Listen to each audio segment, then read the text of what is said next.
So therefore his birthplace is mentioned, the holy place, my Lord and Master, his divine grace. O my Master, the evangelic angel, give us thy light, light up thy candle, struggle for existence, a human race, the only hope, his divine grace.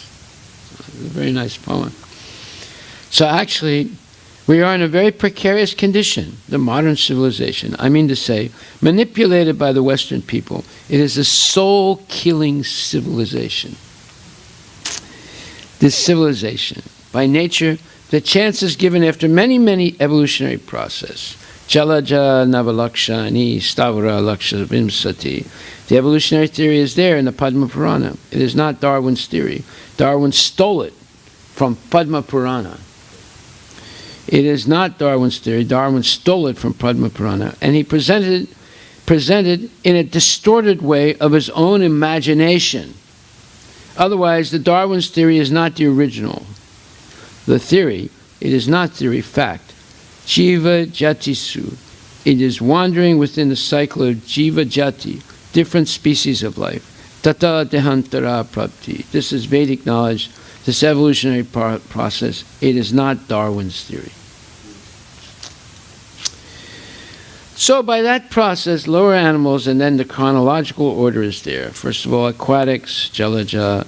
Jalaja means aquatic. Then Stavara, trees, plants. Then flies. Then birds. Then beasts. Then human being. In this way, Bahu Sambhavante. After many, many millions of years, we get this opportunity of human life to realize God. And the civilization is denying, refusing the opportunity to the human society to understand God. Such a soul-killing civilization. It is a fact. They are denying, what is God? There is no God. Everything is science. Although they cannot explain science, they cannot do anything simply talking like nonsense. Last night some girls came, so they are students of botany. So I asked them, can you manufacture a seed which can give birth to a big banyan tree? No, sir, it is not possible. Then what kind of botany you are studying? Actually, what is their science? They talk simply something which is going on in the middle portion. Where is the beginning and where is the end of knowledge? That they do not know. They are theorizing only in the middle. They do not know Janmadasya. Where is the beginning of this science? That is. Beginning is Krishna. Krishna says, Aham Sarvasya Prabhavo. He is the beginning. Bijo Ham Sarvabhutanam. That seed, you scientists, you cannot manufacture. What chemicals are there that if you put in the earth and pour some water and it will grow a big tree?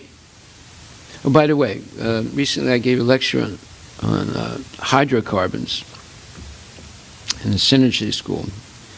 We were talking about Punyagandha Prativyam Cha. Krishna says, I am the original fragrance of the earth. And the aromatic hydrocarbons, all natural molecules are hydrocarbons made of hydrogen and carbon. And then that's drawn from the earth by the plants. And then there's oxygen that they get from the air.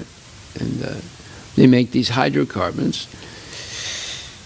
Now, what did the scientists do, especially in the 19th century? They started experimenting extensively with hydrocarbons, and they were able to add on other minerals, like potassium, like nitrogen, and calcium, and this thing and that thing. And they started making inorganic chemicals. Yeah. Hydrocarbons at the base, but by adding these other things onto it, they became inorganic. And it all started by synthetically producing uric acid, which is a natural, chemical. But it began in the 19th century, and they first discovered how to make uric acid in a test tube. And then they went berserk, making all kinds of artificial chemicals. So the aromatic hydrocarbons, such as linalool, has 15 carbons and 18 hydrogen and 1 oxygen. It just so happens that eucalyptol has the same chemical composition. 15 carbon, 18 hydrogen, and 1 oxygen. But the oxygen is placed in a different place in the molecule, and it gives a completely different odor, eucalyptol, which is the basis of eucalyptus. So this chemical composition is there. They know how to make so many chemicals right now, hundreds, millions of them, right? But they can't figure out how to make life. That's why he's saying here, these scientists, they cannot explain what is the chemical composition. So that is in the hand of Krishna.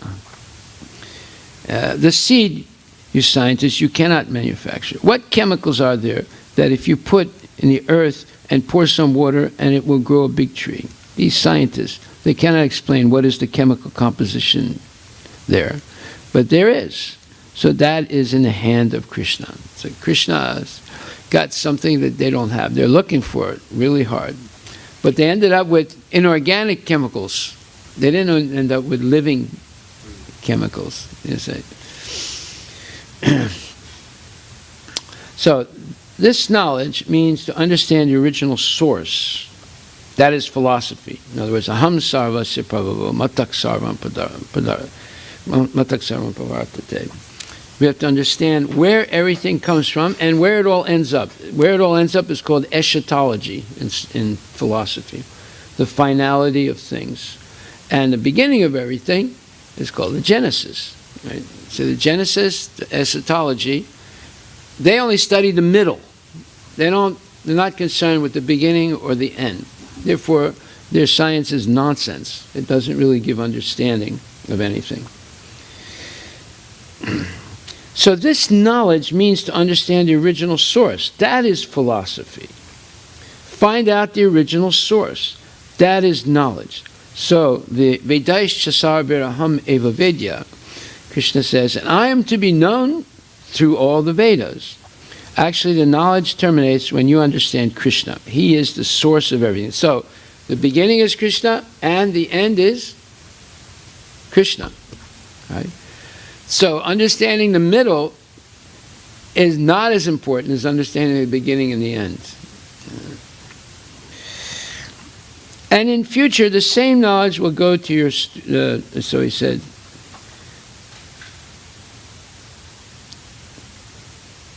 so there is a struggle for existence, a human race, to only hope his divine grace. So we got this information from his divine grace, Bhaktisiddhanta Saraswati Thakur, and that knowledge is still going on. You are receiving through his servant, and in future the same knowledge will go through your students. This is called parampara system. Evam parampara praptam. It is not that you have become a student and you remain student. No. One day you shall become also guru and make more students. More students, more. That is Chaitanya Mahaprabhu's mission. Not that perpetually you remain a student. So this is renunciation of the Ritvik philosophy right here. There it is right there.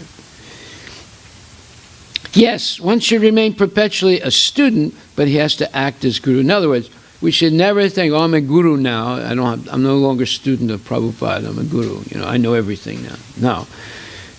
That tension has to be there. One hand, you're an idiot student. The other hand, you're a guru. But you never forget that you're an idiot student, you know, a fool and a rascal, right? And that because of Guru's mercy, you were able to understand something, and now you're acting as guru for others. But if you let this part fall off and you think, oh, now I'm the guru, you'll also become rascal again, and you will fall down, and the students will be misled. So we got this information from His Divine Grace, Bhaktisiddhanta Saraswati Thakur, and that knowledge is still going on. You are receiving through His servant, and in future the same knowledge will go to your students. This is called parampara system, evam parampara praptam. It is not that you have become a student and you will remain student. No. One day you shall become also guru and make more students, more students, more. That is Chaitanya Mahaprabhu's mission. Not that perpetually you're a student. Yes, once you remain perpetually a student, but he has to act as guru. That is the mission of Chaitanya Mahaprabhu. It is not that because I am acting as guru, I am no longer student. You see? No, I am still student. Chaitanya Mahaprabhu taught us this instruction that we shall always remain a foolish student before our Guru Maharaj. That is the Vedic culture. I may be a very big man, but still, I should remain a foolish student to my Guru. That is the qualification. Guru Mora Mukha Teki Karila Shasan. We should be always prepared to be controlled by the Guru. That is very good qualification. Yasya Prasadat Bhagavat Prasada. Arana Kariya Mane As. So we should become always a very obedient student to our Guru. That is the qualification. That is the spiritual qualification. So recently, I'm very pleased to say that our Harikesha, I ordered him to go immediately to Poland, and he thought that he was being punished. No, I was thinking that here's a very important boy, and a very intelligent boy. If he is given chance to preach, he'll come out very successful. So I saw the glimpses that he had got some post. He has got now post. He's a very good organizer. That's a chance. At that time, he might have thought that I was separating him. No, my goodwill was there, that he should be given chance for better opportunities. So I am very much happy that he is doing there very nice. So this should be the attitude. My Guru Maharaj wanted me to preach in the Western countries, although I was at that time an ordinary manager in a chemical firm. I never thought, but I took it seriously. So from that, 1922, in 1965, it was fruitful. How many years? Devotee, 43. 43 years. So it is better late than never. Yes, so he desired me. I thought, now I am a family man. Let me adjust things. I would have accepted immediately, but I was not so intelligent at that time. I thought, my responsibility to family is there. Let me wait. But still, Guru Maharaja was so kind to me that when I was Grihastha, I was seeing him in dreaming, and he asked me, you come with me. So I was going, and after that, I was thinking, oh, I will have to take sannyas and go with him. So it appeared to me very horrible. I was not very much inclined to take sannyasa. But Guru Maharaj is so kind that he ultimately forced me to take sannyas and do this work. So it is all his kindness. So that is the memory of his kindness. So 40 years ago, I remember the same thing as it is in 1922. And still, the same thing is going on. There is nothing new. We have nothing to do new. Simply let us present as it is. It will be successful. There is no, you see, the spirit of my writing is the same. Misled we are, all going astray. This soul-killing civilization is misleading us. We must know this very misleading civilization. Our real aim of life is to understand our spiritual identification and search out our relationship with God, Krishna. That is our real business. But this modern civilization is misleading us in different ways. So I wrote this, that misled we are, all going astray. Save us, Lord, our fervent prayer. Wonder why ways to turn our face, adore thy feet, your divine grace. So this portion is very much appreciated. He's saying this part of the poem I like very much. So we have to find out how to turn the current. The current is sense enjoyment. Material life means the current is sense enjoyment, and this current has to be turned. Sense enjoyment to sense enjoyment of Krishna. Sense enjoyment is there, but the material civilization, the misled civilization, is that the sense gratification is taken personally for oneself. When this sense gratification will be turned toward Krishna, then our life is successful. Just like the gopis. Apparently, it appears that gopis, they were attracted by young boy Krishna, and for their sense gratification, they made friendship with Krishna. No, that is not the fact. The fact is that gopis used to dress themselves nicely because by seeing them, Krishna will be satisfied. Not that for their sense gratification. Generally, a girl dresses also to attract the attention of the boy. So the same thing is there. but it is Krishna's sense gratification, not the gopis. The gopis did not want anything, but Krishna will be satisfied, that's all. That is the difference between lust and love. That is love. And beyond that, not beyond that, below that, everything is lust. So we should always remember this.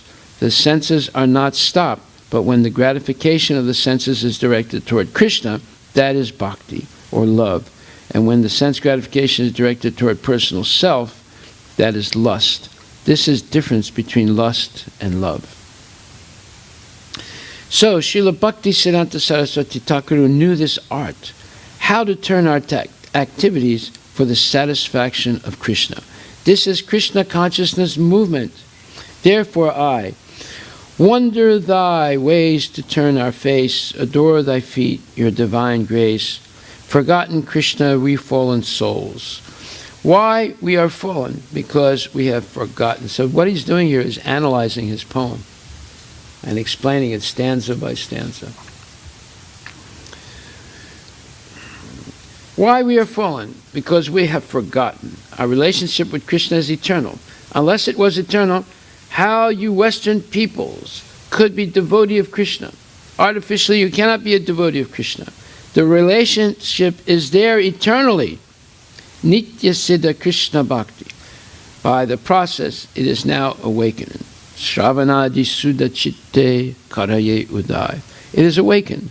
Love between young man and young woman, it is not artificial. It is there. But by certain circumstantiality, but by certain circumstantially, I don't know if that's a word, but by certain circumstances, the environment, the love becomes manifest. Similarly, our love for Krishna, relationship with Krishna is eternal. Jivera Swarupahaya, Krishna Nityadas. But we have to create such situation that eternal relation should be awakened. That is the art that is wanted. So he's explaining, everything he did, established the temple, established the deity worship, established Sankirtan, established the books. This was all to create an environment in which we walk into and immediately our Krishna consciousness is reawakened. You see the way Prabhupada planned it, Prasadam, the whole program. He says that is the art that is wanted. But we have to create such situation that eternal relation should be awakened. That is the art that is wanted. So forgotten Krishna, we fallen souls, pay not heavy the illusion's tolls. Pay most heavy the illusion's tolls. So he's reading his poem again. Forgotten Krishna, we fallen souls, pay most heavy the illusion's tolls. So here, this is a good thing because when the author himself explains his poetry, then it becomes understandable. If we read it without the help of the author, some things we understand, some things we don't. Mostly we don't understand. It's just a bunch of jumble of words. But when the author reads it, it suddenly becomes, alive in our mind. Because we have forgotten Krishna, we are paying heavy, heavy toll, taxation. It's like the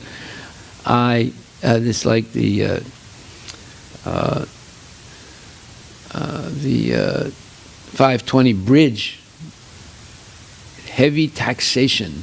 It costs like $4 or $5 just to cross it. It's nonsense. What is that taxation? The taxation is nivartante mrityu samsara vartamani. This human life is meant for understanding Krishna.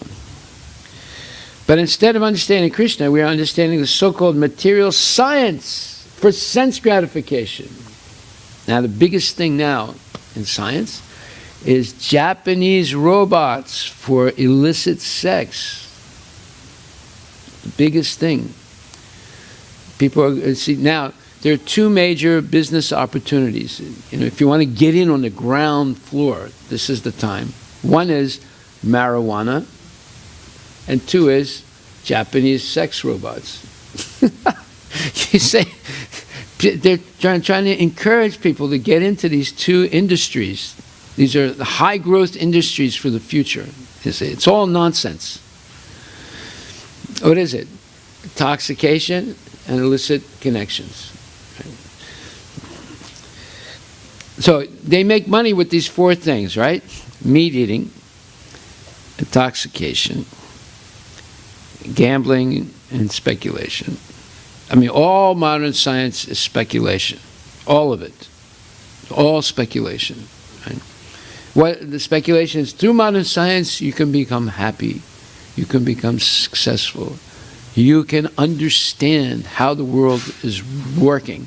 You don't understand anything, how the world is working. How can you understand when there's no spiritual knowledge? There's just material knowledge. You only understand a small portion of reality. Therefore, people are misled. Misled to Japanese robots and to marijuana. See? That's their trick. This human life is meant for understanding Krishna, but instead of understanding Krishna, we are understanding the so-called material science for sense gratification. You see how Prabhupada is? He's got a whole culture in one little line. We're trying to understand it by reading so many books, the history of America, sociological progression of American society, all that nonsense, right? But he just summarized the whole thing.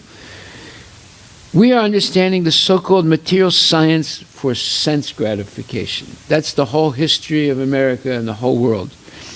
This is our position. The energy which was given by nature to understand Krishna, that is being utilized how to manufacture something for sense gratification. He gave us these senses, this intelligence, this body. It's for self-realization, but we're using it for sense gratification and self-dissipation. So not self-realization, self-dissipation.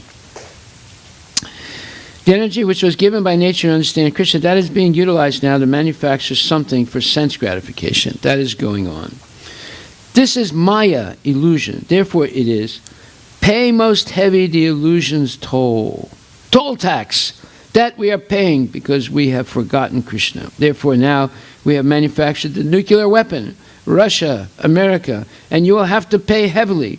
They are already paying heavily. The armament preparation is going on. More than 50% of the income of the state are now being spent for this armament, heavily. Instead of our other purposes is being spent for military strength, every state. So that heavy toll we are paying, and when there is war, there is no limit how much we are spending for this devastation. So why?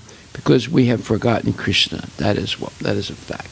So now you see, when Obama was elected, he was going to change things, and he spoke some, things that sounded good to the people. Why should we spend so much on defense? Let's spend on social welfare, help our people. But that didn't solve any problem. That's why his whole thing has been rejected now by majority of American people, and they bring in Trump.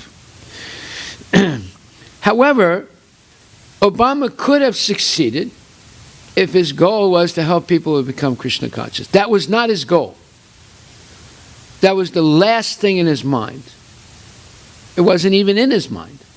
Therefore, his whole thing, even though it sounded good, why spend so much money for national defense? Let's spend the money for social welfare. The people bought into it, and it failed. And Trump now is going to say, well, no, look, we're going to bring the jobs back and we'll build up the defense. Again, that's going to fail because they're not talking at all about Krishna. They're talking about nuts and bolts sense gratification. You see? So it's a tragedy. The tragedy is we're not preaching dynamically. That's the tragedy. That's why people are being misled. But Prabhupada was preaching very dynamically. So the heavy toll we are paying, and when there is war, there is no limit how much we are spending for this devastation. So why? Because we have forgotten Krishna, that is a fact. Look at all the devastation in Syria, and especially Aleppo. Total devastation. A whole population of people is being moved away from their let's say, homes out into what? Out into a desert, right? And what are they going to do in the desert? They're going to get bombed the same way they were bombed in Aleppo. Who's paying for it? Russia and Iran are paying for it. It's costing a huge amount of money. You know how many bombs they're throwing? Huge number of bombs. And there's no end to it. So these people, they have made the United Nations unnecessarily fighting like dogs. So this will not solve the problems. The problem will be solved if they pass a resolution that the whole world, not only this world, Krishna says, Sarva Loka Maheswaram, meaning the whole universe. Krishna is the proprietor, so why not accept? Actually, he is the proprietor. Who has created this planet? We have created, or Father created? No, Krishna has created. But we are claiming this portion is American, this portion is Indian, this portion is Pakistani. Unnecessary. See, now look, this whole thing about Obama opening up the border, the southern border, Mexican border, letting people walk in without any rules, and giving them right away social welfare, American social welfare, free education, free health care, free money. Whereas you don't get free education, you don't get free money, you don't get free health care, right? You didn't get in free by just walking into Kennedy Airport. No, you had to go through so much trouble to get into this country, and you have to pay, and you have to work. These other people, they walk in over the Mexican border. They don't pay anything. They don't go through any. Didn't you have to go through some health requirements? Get shots, get this, get that. They put you through hell, right? These people just walk across the border. They get social welfare. They get health care. They get education free. They get apartments free. They get food stamps. They get everything free, right? So, is that right?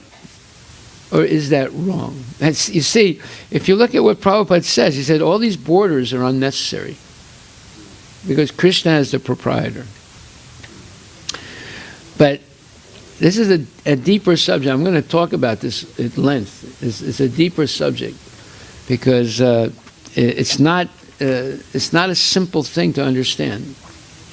Actually, those people are leaving Mexico and South America, right? Why? Because those countries have been exploited by the United States for many years. You look at a country like Haiti or the Dominican Republic, they only have one major cash crop, that's sugar. So when you go into Safeway, you look, how many pounds of sugar can you buy? You can get a big bag, I think it's 10 pounds of sugar, right? It used to be $2.50. Now, how can they produce 10 pounds of sugar coming all the way from the Dominican Republic to the United States and sell it for $2.50? How did they do that? They're exploiting an entire country, an entire population.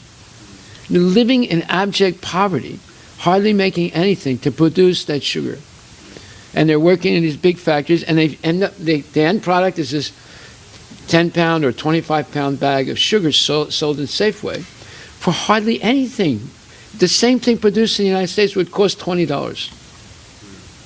But you're getting it for $2.50 or $5. I mean, prices gone up somewhat, but it's still way too cheap. We don't realize how good we have it, but the reaction is coming. All those people are walking across the border now. They're bringing tuberculosis. They're coming in. Some of them are criminals and everything. So we're getting the reaction for that exploitation. You see? There's more to be said about that, but anyway, we'll stop there.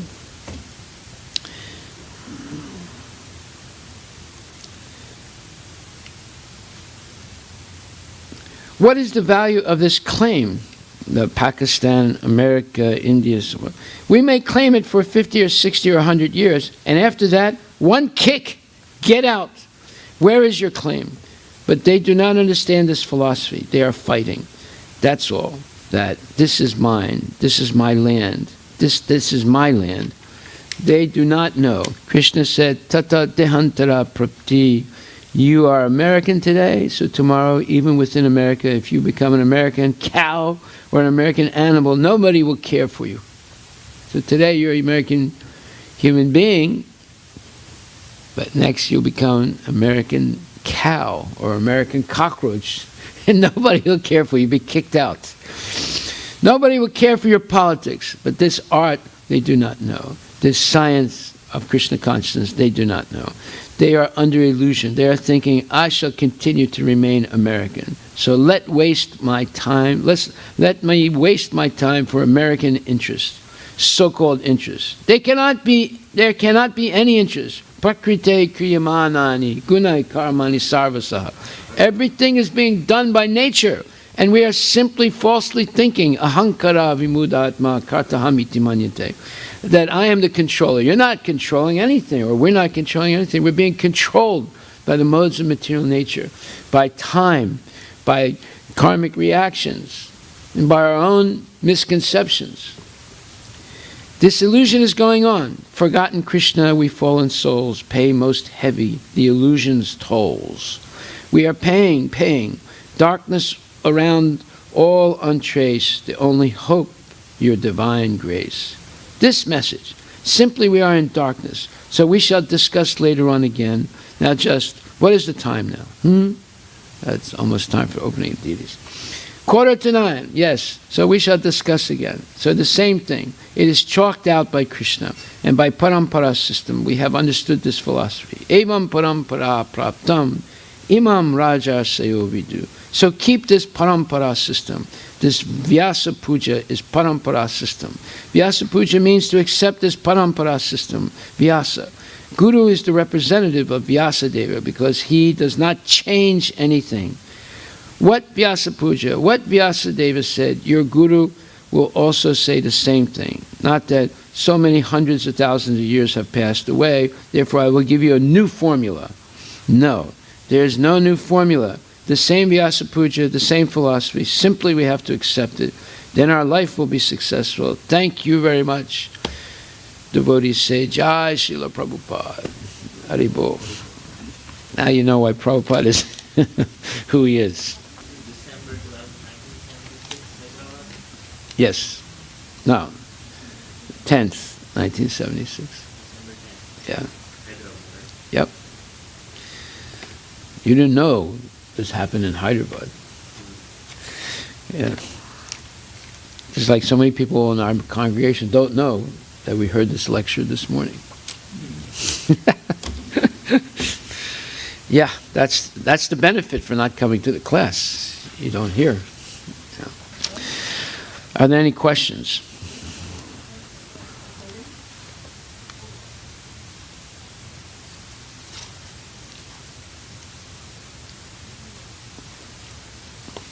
You know, Prabhupada says, actually, I did not follow him, my Guru Maharaj, in the beginning. High philosophy speaking, and I was a new boy. I could not follow him, but actually, I was so much glad to hear him, that's all. And he couldn't even understand what he was saying, right? But he was glad to hear him. That's Krishna consciousness.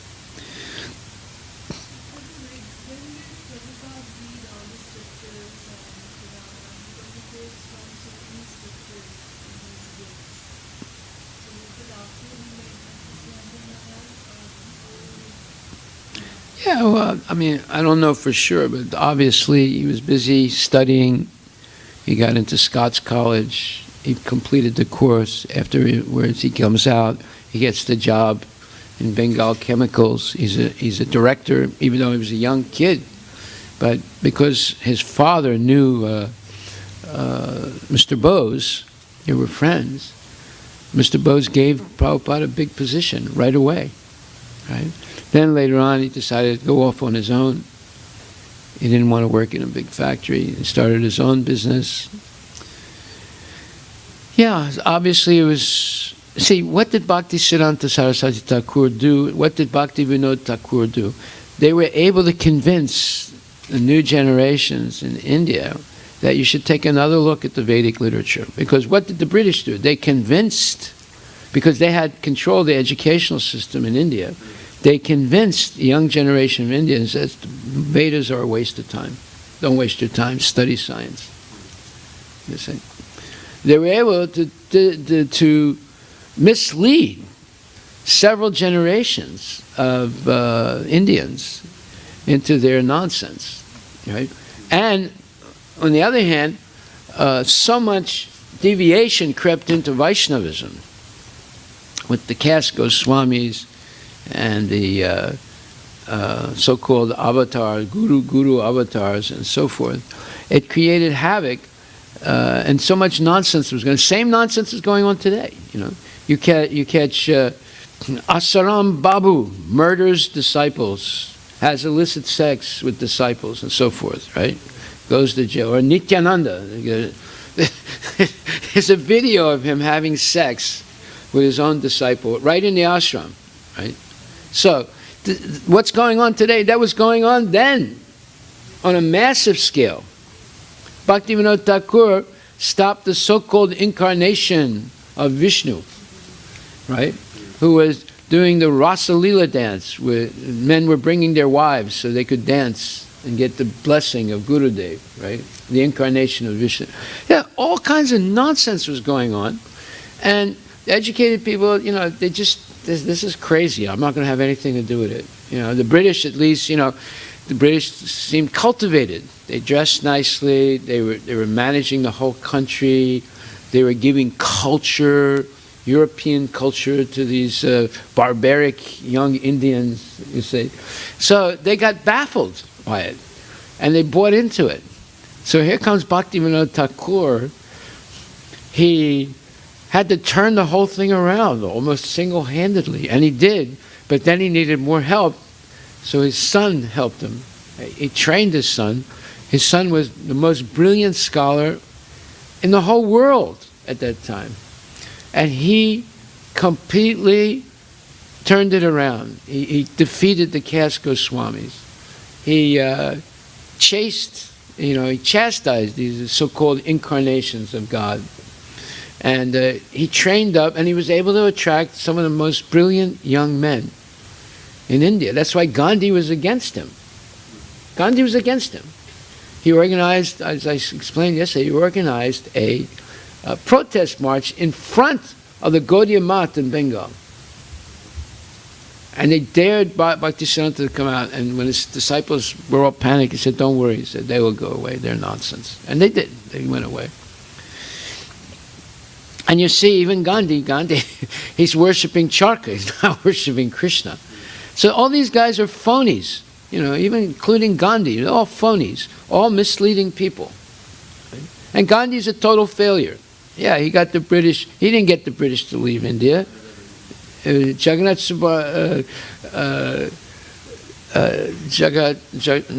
Chandra Bose, he's the one that got them, the Indian Liberation Army, and backed by the Japanese. They're the ones that broke the back of the British. The Japanese broke the back when they invaded Singapore and took it over, and the way they did it was brilliant. All the fortifications of Singapore were on the ocean side, because to come over land, you had to cross over many mountains, and it seemed impenetrable. It was impossible to bring an army over those armies. The Japanese did it. They outflanked them, and they defeated them from the backside completely. It was the worst defeat in the history of British Empire. When the Japanese took over Singapore, and they were pictures of generals and brigadiers and lieutenants and British Army in chains. You know, it was the most humiliating defeat in the history of the British Empire, and that was the end right there of the whole British foreign empire. Right? After that, it was just a matter of time, and then the Japanese supported Subhash Chandra Bose and the Indian Liberation Army. That's why Churchill insisted that Truman throw the atomic bomb on Japan. America might not have done it because it's so devastating, right? Churchill insisted on it. Prabhupada speaks about this. And they did it. But it's on the lecture for what? Yeah. You want to know real history, you have to read carefully Prabhupada's books. And it talks about Hitler, it talks about Churchill, it talks about all of those guys, Yeah. Okay, well, thank you very much. If there are no more questions, then we'll stop and continue tonight. Hari Bol. All glories to Srila Prabhupada.